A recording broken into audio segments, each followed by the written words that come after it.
Va ora in onda Una mela al giorno.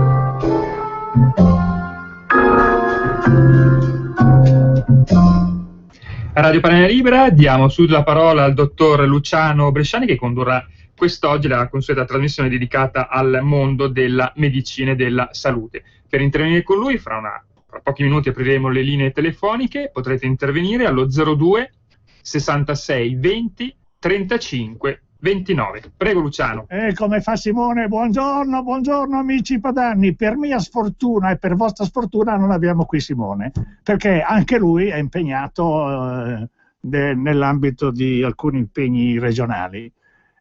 Figaro qua, Figaro là, tutti mi vogliono, tutti mi cercano e Simone non riesce sempre a essere da tutte le parti. Io l'ho rimproverato duramente, le 10 frustate che dovremmo dargli la prossima volta sarà fatta con un'esecuzione pubblica intorno all'albero qui del giardino di Via Bellerio, filmato e poi mandato per soddisfazione ai nostri ascoltatori che si aspettano Simone, ma lui col massimo del tradimento non c'è.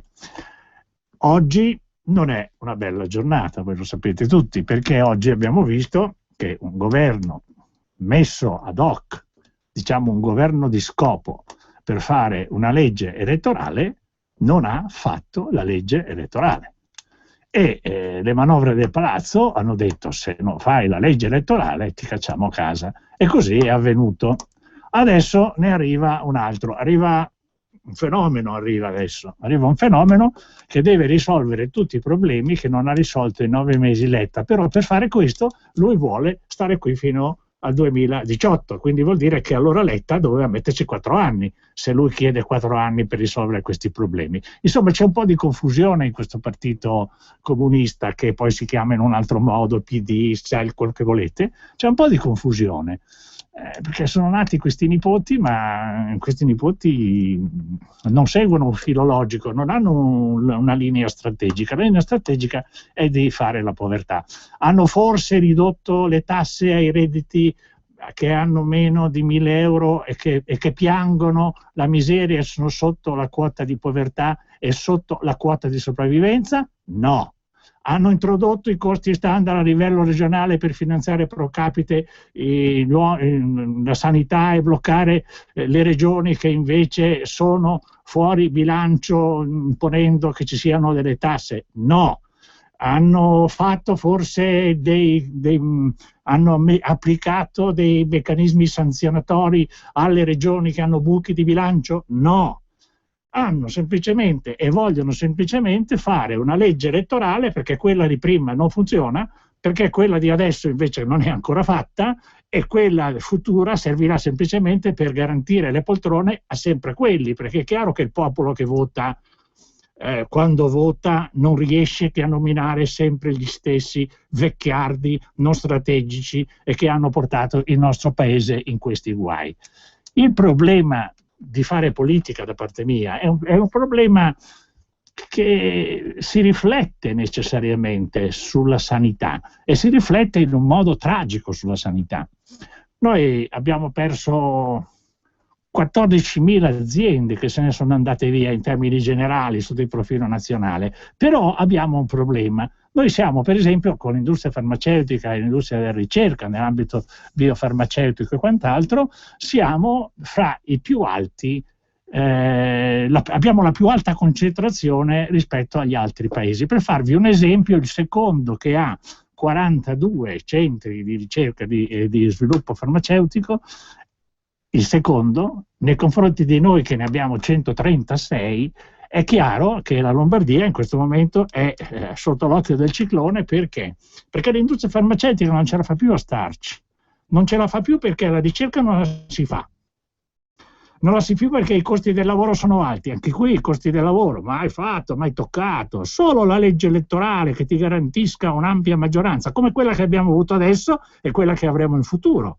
E così neanche facendo le leggi regionali non abbiamo l'ampia maggioranza per poter governare. È che non c'è strategia, non si sa cosa fare, non si sa dare risposte ai problemi della gente. Questo è il problema. Il problema non è la legge elettorale, che ha sempre eletto quelli, è sempre eletto quelli, o a destra o di sinistra sono sempre quelli che arrivano. Chiaro? Bene. C'è stata una variazione con i grillini, che si sono introdotte delle novità, ma non tutte, perché ci sono alcuni riciclati, e di conseguenza siamo sempre lì. È vero che questa legge elettorale farà così bene alla gente, o è vero che alla gente farà bene fare quello che ho detto io? Io credo che noi dobbiamo prima pensare ai bisogni del popolo, prima di pensare al bisogno dei politici, per stare sempre seduti su qualche sedia. E di conseguenza credo che sia veramente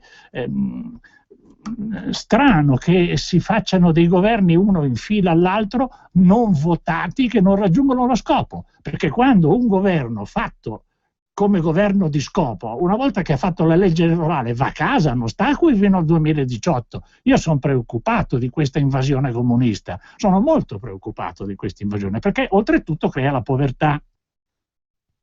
Non è vero che stiamo meglio di prima, Allora, ritorniamo sulle industrie farmaceutiche. Che cosa sta succedendo? Che le industrie farmaceutiche che noi abbiamo in Italia sono più piccole delle grandi globalizzate. Le grandi globalizzate prendono le sezioni che hanno messo in Italia per ricerca e sviluppo e le portano nella globalizzazione, quindi trasferiscono i nostri cervelli dove vogliono loro. Noi perdiamo i cervelli e perdiamo anche la capacità di produrre lavoro che si chiama PIL, e di conseguenza perdiamo anche la capacità di dare i soldi alle regioni malandrine che fanno i buchi nel bilancio. Quindi si stanno castrando da soli questi, capito? Si stanno castrando da soli. L'industria farmaceutica si lamenta moltissimo perché quando inventa un farmaco da noi ci vogliono circa 1 anno e 8 mesi o 2 anni per riuscire ad andare sul commercio, mentre in altre regioni che hanno dei governi stabili, non necessariamente brillantissimi ma stabili, questi danno la garanzia degli investimenti, questi danno la possibilità di finanziare la ricerca, questi danno la possibilità a loro di essere competitivi e a noi di diventare dei consumatori dei loro prodotti. È qui che vogliono arrivare questi signori che hanno preso in mano lo stemma nobiliare di Basaglia che dice spetemo, vedemo e lassemoli morir. Ma chi l'ha decisa sta cosa? Ma chi ha deciso che noi dobbiamo andare a fare ricerca fuori quando abbiamo una regione che compete in Europa per i prodotti e il volume di ricerca? Le nostre università, ho fatto un censimento quando ero assessore, danno 890 prodotti l'anno nella ricerca, però non si finanzia la ricerca. Si finanziano le banche che fanno i derivati. I derivati cosa sono? Sono delle cose fatiscenti perché nessuno le può controllare quando vanno nell'elettronica. E là nell'elettronica ci sono i caratteri cuneiformi che sanno leggere solo loro. E il popolo è sempre peggio. Il popolo continua a vedere che non ha riferimenti politici sicuri e fiduciari. Il popolo continua a vedere che la politica è fallita dal punto che di fronte ai problemi non ne viene nessuna soluzione, e il popolo continua a votare ma gli uomini non cambiano, e di conseguenza, e non è colpa della legge elettorale, perché ce ne sono state tante altre, e vedrete che questa qui, che faranno, si vuol dire, speriamo che la facciano presto, perché quando l'hanno fatta questa legge elettorale, andiamo al voto, già dovremmo andarci adesso al voto, perché non è giusto che decida uno chi fa il governo e che non ha neanche il mandato del popolo, voglio dire. Allora cerchiamo di capirci. Noi siamo così, come dire, indifferenti al nostro futuro? Noi lasciamo che il nostro futuro venga governato tranquillamente in questo modo? Vogliamo che facciano una legge elettorale per leggere sempre quelli là? O vogliamo che facciano una legge elettorale per dare a noi la libertà di scegliere fra quelli che hanno dato i migliori risultati? Cosa impossibile, eh? Questa qui è una roba che è etica e quindi non è nel possesso e nelle tasche dei politici. Allora, capite bene che io come persona che si occupa di sanità sono preoccupato perché ci stanno andando via le industrie farmaceutiche, stanno chiedendo di semplificare le procedure, sono troppo burocratiche le procedure, ma perché 2 anni e non 3 mesi per far consumare i prodotti dei fondi di magazzino agli amici? Non lo so, bisognerà che capiamo. Ma chi capisce questo se vanno sempre quelli che hanno creato il problema? C'era Einstein che diceva, e credo che Einstein possa essere credibile, che diceva: se noi affrontiamo il problema con la stessa mentalità che l'ha creato, non risolveremo mai il problema. E qui siamo con la stessa mentalità che ha creato i problemi dell'Italia, questi buchi incredibili, e non abbiamo uomini nuovi che abbiano una capacità strategica per dire dove si va fra 4 anni, e che ogni 3 mesi o 4 mesi ci sono degli outcome temporanei di processo che, se non avvengono, vanno a casa e non se ne parla più. Ragazzi. Allora io credo che sappia da fare qualche riflessione su questi discorsi, e sappia anche, si debba anche dire: scusate, noi vogliamo votarlo sto governo, perché non può esserci un governo che va per fare una legge elettorale e poi pensa di governare tutto il resto del tempo fino al 2018. Questo non mi sembra possibile. È un governo di scopo che si può tollerare al di fuori anche della Costituzione, perché mi pare che sia così. Forse mi sbaglio, perché io mi occupo di medicina, però a me pare che 3 governi in fila all'altro non votati non siano compresi nel fumus, si dice in modo tecnico, del dettato costituzionale. Quindi, ragazzi, bisogna che facciamo delle riflessioni, bisogna che pensiamo che se non diamo la maggioranza ai cervelli che hanno capacità strategica e formativa e che siano capaci di risolvere questa crisi e questo problema, e si fa la svelta a farlo se hai delle idee e non devi obbedire ai tuoi, e non devi essere, lasciatemelo dire meglio, non devi essere servo di coloro che ti votano, che qualche volta sono anche fuori dalla legge, anzi qualche volta è molto eufemistico da dirsi. C'è una chiamata. 2 chiamate, Luciano. Lasciamo aperto adesso ai nostri, abbiamo lanciato il tema, dai. Lasciamo aperto ai nostri ascoltatori per sentire le loro idee. Poi, quando io ho una zeppa di domande che devo cercare di ricordare, darò delle risposte se sarò in grado. Perfetto, Luciano, come al solito ti passerò 3-4 telefonate e poi le blocchiamo per le tue risposte. Per intervenire 02 66 20 35 29. Abbiamo già un'ascoltatrice. Forza, ragazzi. Pronto? Pronto, signora, con chi parlo? Sì, buongiorno, sono Flavia della provincia di Treviso. Guardi che adesso siamo in carnevale, a ogni scherzo vale. Sì. L'altro giorno il signor Letta aveva presentato il programma Italia. Cosa c'erano dentro? Le barzellette? Certo, ma è carnevale, no signora? Questo è. Vedrà che comunque questo governo non durerà. O ci sono scoppi famelici sotto, o guardi che prima o poi anche il signor Renzi cade, perché per me è un pagliaccio. Allora chiediamo alla regia. Lei mi ha dato un'idea, avevamo scelto un altro brano, ma forse tutte e due. Andiamo a sceglierci un tenore come Pavarotti che canta Vesti la giubba, e lo dedichiamo a questi signori politici. Appena sei pronto, regia, forza che rilanciamo. La seconda? Pronto? Pronto, signora Flavia? No, signora Flavia, abbiamo già risposto. Stiamo preparando la musichetta da dedicare. Adesso invece sentiamo lei, scusi. C'è una considerazione. Se in Italia ormai un primo ministro viene eletto da una segreteria di partito, siamo alla fine, a parte quello.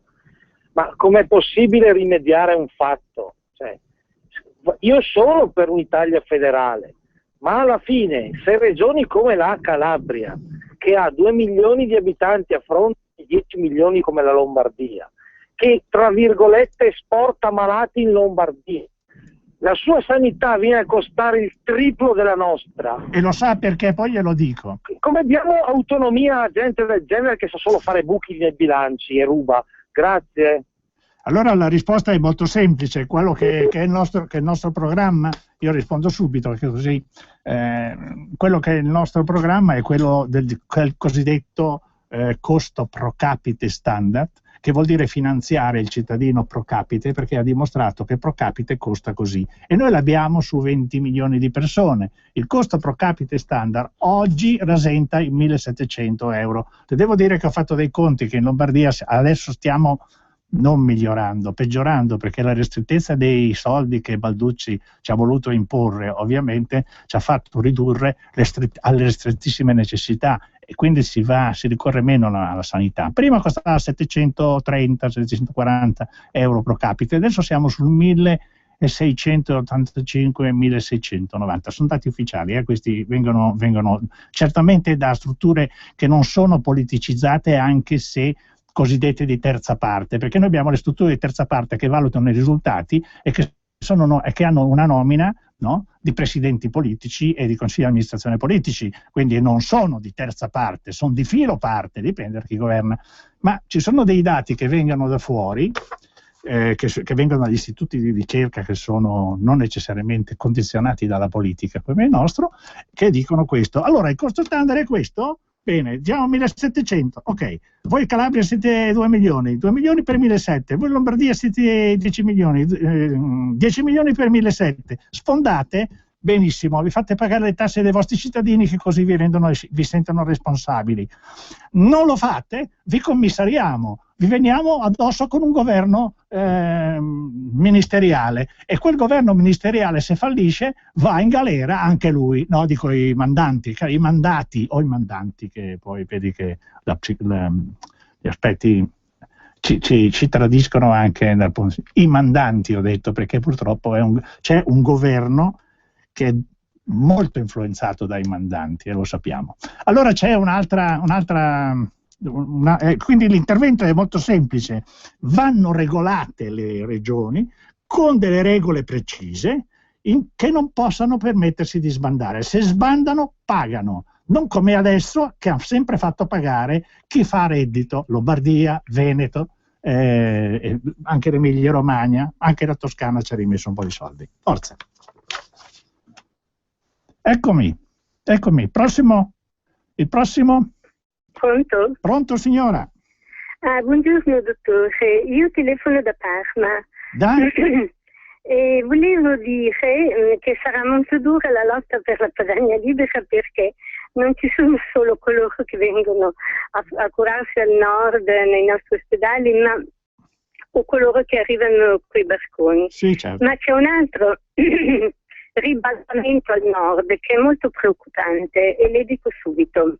Io ho occasione di passare tutti i giorni attraverso l'università e insomma, quindi ho contatto con i giovani universitari. Sì. Risultato. Allora, quando si entra già nel chiostro dell'università si sente parlare solo meridionale. Vale a dire che secondo le mie valutazioni ci sarà un 50% di meridionali che studia a Parma. Vengono dalla Sicilia, vengono dalla Calabria, vengono dalla Puglia e studiano qui. E poi naturalmente loro trovano i posti di lavoro dopo la laurea. Questo è provato, perché ho avuto occasione, abito in una casa dove sono tutti universitari, meno me, tutti studenti intendo dire. E poi dopo c'è un buon 20% di stranieri, certo, perché vengono dalla Tunisia per studiare, non so, farmacia, con il velo, il chador in testa, naturalmente, e africani a bizzeffe, e poi dopo ci sono gli italiani, pochissimi parmigiani. Veda lei, ecco, non lo so. Signora, cosa mi dice? Signora, io le rispondo così, in diretta, come vede. Sì, certo. Io ho sempre sostenuto, anche con alcuni ministri che hanno preceduto quelli nominati da Napolitano. Può alzare un po' la voce, per favore? Ho sempre sostenuto, anche con dei ministri che non sono stati nominati da Napolitano, ma che sono stati nominati dal popolo, che bisogna allargare il numero di posti all'università, quelli finanziati dallo Stato, che servono per rimpiazzare i medici che vanno in pensione, e sono un numero programmato, e quelli che l'industria vuole per sviluppare i cervelli e per avere dei cervelli che fanno ricerca in un nostro fertile terreno, per esempio come la Lombardia, che dicevo prima ha circa 140 industrie che producono, cioè diciamo siti di ricerca biofarmaceutici che lavorano e danno ricchezza al nostro paese, ricchezza che poi va regolarmente con emorragia al sud. Il problema di base è che l'industria ha aderito, quando io ero assessore, al fatto di poter allargare un numero programmato che lei finanziava, pensi 11.100 euro all'anno il costo di un anno di medicina, comprese le strutture, gli insegnanti e quant'altro. Quindi si potenziava l'università, si potenziava la ricerca e si potenziava anche la capacità di poter essere competitivi. Io non sono precludente il fatto che a Parma venga un meridionale a prendersi un posto per fare il medico, perché purtroppo noi abbiamo il 30% di pazienti che in Calabria non vengono curati in Calabria. Io invece mi preoccupo del fatto che uno venga a Parma a portare via il posto che è stato assegnato secondo il numero diciamo dei residenti nella regione, che è stato assegnato dal Ministero come finanziamento. Allora, guardi, le porto un esempio che vale per tutti. Una persona laureata in ingegneria gestionale a Parma, meridionale, ha trovato posto in una ditta di Reggio Emilia. Un parmigiano, un reggiano non ha trovato posto, le pare? Signora, non mi pare, però questi sono equilibri che è l'industria che io le voglio dire, bisogna allargare l'università alla cultura, creare cervelli competitivi, non solo quelli raccomandati da primari e da politici, che sono una dominante. Chiaro? E allora se noi facciamo questo bisogna prendere i soldi. Chi li dà i soldi?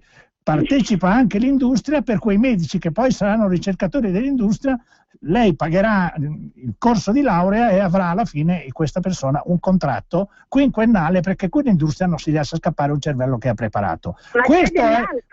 Signora, questo è sviluppo, però noi non possiamo dibattere, sa? La regia mi sta già dicendo che devo tagliare. Allora io le ho dato il concetto, non possiamo ridurre la ricerca, soprattutto nell'ambito delle biotecnologie che sono il futuro, no? a una pura immagine così virtuale, perché noi della ricerca non ce ne frega niente, se non noi, il governo non finanzia, signora scusi, il governo non finanzia lo sviluppo e ricerca, non lo finanzia, è tardivo nel poter fare tutti i provvedimenti anche sperimentali, perché è diventato un governo di burocrati puri e di ostacolatori, perché devono ostacolare i non amici degli amici. E quindi in questa maniera stanno fuggendo le industrie farmaceutiche, sono segnali d'allarme durissimo, si portano via i ricercatori, perché quelli sono preziosi, e ci portano via tutto il modo per poter essere un paese che possa sopravvivere con il reddito del proprio lavoro. E come farà a consumare i prodotti franco-tedeschi dell'asse franco-tedesco che governerà poi così l'Europa? Ci siamo resi conto che noi ci stiamo esaltando per un aumento del punto di PIL di 0,1 quando abbiamo la Germania che ci sta battendo 10 volte? E abbiamo dei governi instabili, ogni 9 mesi li cambiamo? Speriamo che adesso i ministri che ci sono stati prima vengano tutti confermati, perché se li cambi ricomincia il giro di giostra, prima che si abituino a come vanno le cose ci vogliono 6 mesi. Dopo il governo riuscirà a fare un altro fiascone, perché io la sinistra non l'ho mai vista aver successo, la mia rappresentazione è: i governi di sinistra hanno disfatto la Federazione Russa, l'hanno disfatta gli zar, ma poi l'hanno disfatta anche gli zar rossi che sono venuti dopo. Quindi voi capite che nella selezione dei nostri personaggi abbiamo dei bravissimi oppositori che sono la sinistra, ma dei cattivi e dei pessimi programmatori.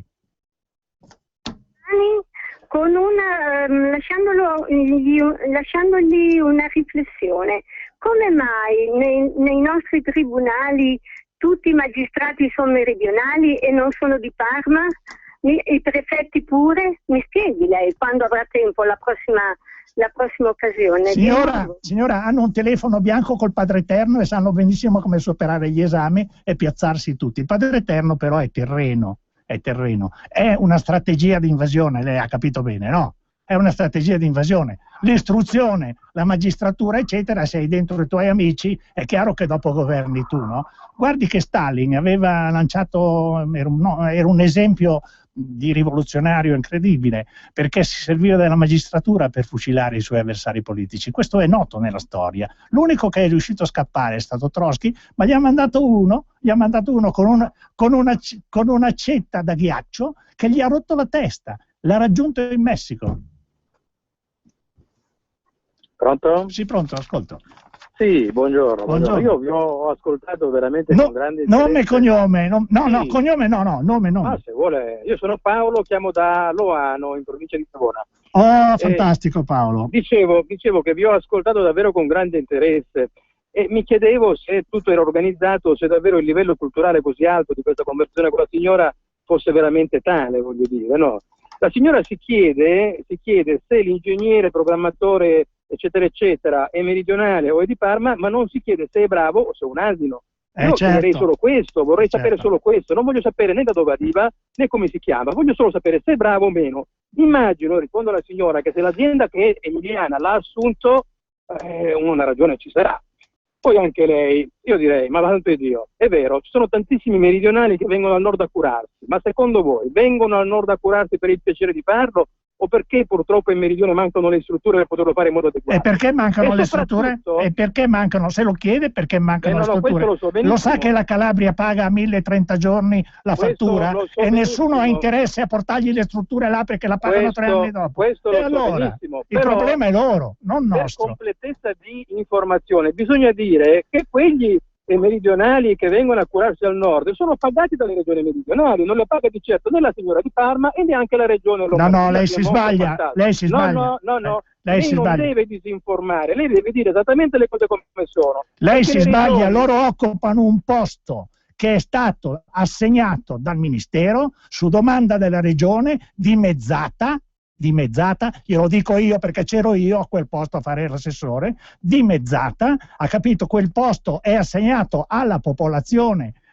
di quella regione in termini di quota capitaria e di disponibilità universitaria ai corsi e poi dopo vengono occupati da altri, ma io non ho niente in contrario, io non voglio il numero chiuso, c'è diritto allo studio e come ha detto lei, in premessa io l'ho detto, non voglio che vengano selezionati solo i figli dei politici e dei primari, cosa che capita moltissimo in medicina, glielo devo dire, è assodato, lo sanno tutti, lo vado a chiedere a coloro che fanno gli stagisti, che gli dicono che devono stare in coda 6 anni perché ci sono già quelli di prima, che devono diventare, devono andare al loro posto, e chieda loro di chi sono figli quelli che sono in lista davanti a loro e poi dopo capisce. Quindi ha ragione lei, non voglio il numero chiuso, voglio un numero programmato, ci devono essere i corsi in cui si impegna a finanziare la parte che usa queste strutture, questi cervelli che sono le industrie, in cambio però dobbiamo sburocratizzare in modo che le industrie abbiano facilità all'accesso e di conseguenza siano competitivi. Questo è un disegno strategico che lei non sentirà mai da un politico. Il politico deve solo pensare a quanti voti prende per prendere e tenere la poltrona. Questo è il fallimento della... Allora chiediamoci se ci sono intelligenti i politici prima di chiedere se sono intelligenti i medici, ha capito? Perché il pesce puzza dalla testa. Eccoci ancora qui. Ragazzi, mi lasciate senza fiato. Sono preso dalla passione. Forza. Pronto? Sì, ecco, l'ascolto. Oh, che voce seria. Pronto, dottor Bresciani. Buongiorno, sono Marco da Genova. Marco da Genova. Buona Padania a tutti. Mi dispiace che il signore Di Loano faccia parte della mia stessa regione, ma o è nato ieri o arriva da Marte, perché fare certe affermazioni si è capito benissimo che è un antileghista, si è capito benissimo che ha telefonato per lanciare delle provocazioni nei confronti della Lega e questa la trovo una cosa vergognosa. Io le provocazioni adesso, scusi, le lancerei nei confronti di quello che non è riuscito del governo della legge del fare, chiamata, che invece, come con la solita ipocrisia, era la legge del disfare, perché c'è un disegno strategico a disfare. Certo, è strategico, glielo hanno ordinato altri stati. Certo, sono perfettamente d'accordo con lei, sono perfettamente d'accordo con lei. Sa dove scappano i nostri ricercatori? Scappano, c'è un grandissimo, cioè le globalizzate, dove si riportano i nostri ricercatori, dove costa poco o niente il costo del lavoro, e noi abbiamo detto che legge elettorale, il costo del lavoro che ci salva, la legge elettorale salva i vostri sederi. Bravo dottor Bresciani, queste sono parole sante. Volevo un attimino riprendere il discorso del signore Di Loano. Io che per lavoro l'Italia, ahimè, la giro tutta, e spesso mi sono trovato anche al sud. Si ricordi bene il signore che al sud, noi del nord, siamo come degli stranieri, non ci possono vedere da nessuna parte.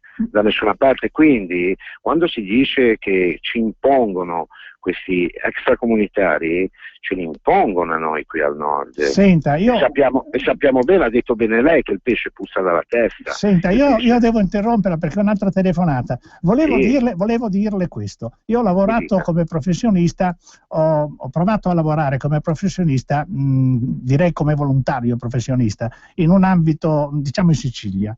Ho trovato degli ottimi professionisti e degli ottimi abitanti. Il problema, purtroppo, è che la politica la fanno gli altri che stanno in Sicilia. È vero, è un problema di cultura. Siamo perfettamente la fanno gli d'accordo. altri. Lei pensi che una siringa, qui c'è qualcuno che in modo ebete dice che non si può pensare che la siringa in Lombardia costa 20 euro e costi, l'ho sentita dire da molti, di conseguenza ho fatto delle pessime considerazioni, e invece in Calabria costi 80. Per cui questo signore, che fra l'altro è anche, cioè questi signori che fra l'altro ce n'è di lombardi, no? Pensano che deve costare 80 in Puglia la siringa e 20 in Lombardia. Se succedesse sta cosa, lui non ha capito, questo signore, che in Lombardia costano 20, perché noi, quando sono arrivato come assessore, è anche uno dei vanti che posso esprimere, noi pagavamo a 310 giorni. Ho chiesto delle procedure per cui siamo arrivati a pagare a 90 giorni il 99,9%, e adesso siamo a 60 giorni nel 78%. Per questo noi la siringa costa meno dei 1030 giorni di pagamento delle Calabrie. Io ho detto delle Calabrie, per distinguere anche alcune Calabrie da altre Calabrie. Perfettamente d'accordo. Va bene, dottor Bresciani, è stato un piacere, buon proseguimento. Grazie. A risentirci, buona Padania. Abbiamo un'altra telefonata, ragazzi. Forza, che siamo sul filo di... Buongiorno agli ascoltatori, buongiorno a lei, signor Bresciani. Complimenti. Luciano da Padova. Luciano da Padova, siamo omonimi.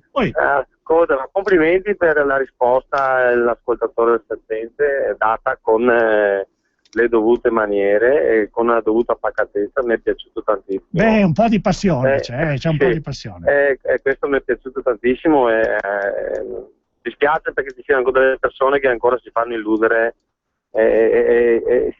Hanno praticamente i paraocchi come i cavalli. Io purtroppo e per fortuna ho lavorato in Calabria, ho lavorato nella costruzione degli ospedali in Calabria e non ti dico cosa ho visto e cosa ho dovuto subire, per cui da buon veneto ne ho visti di tutti i colori, abituati col nostro sistema a ritrovarsi in quelle condizioni. Conosco.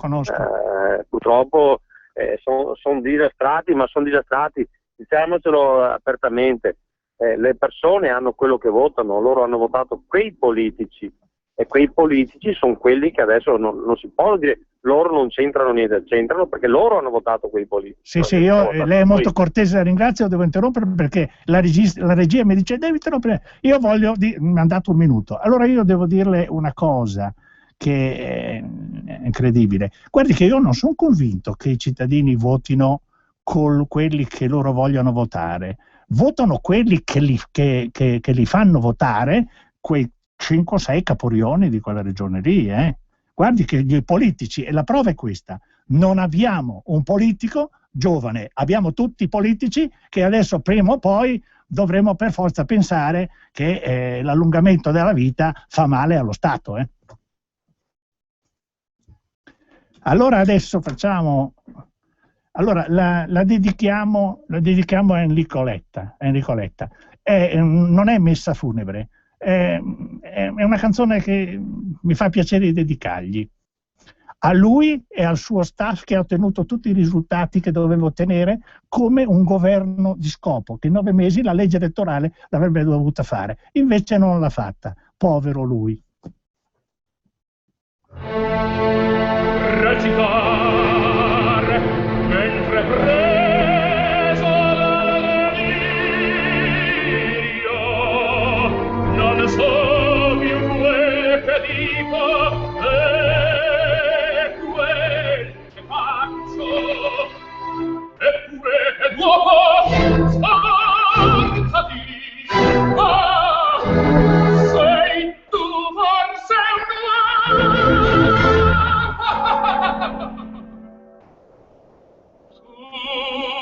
tu sei pagliaccio.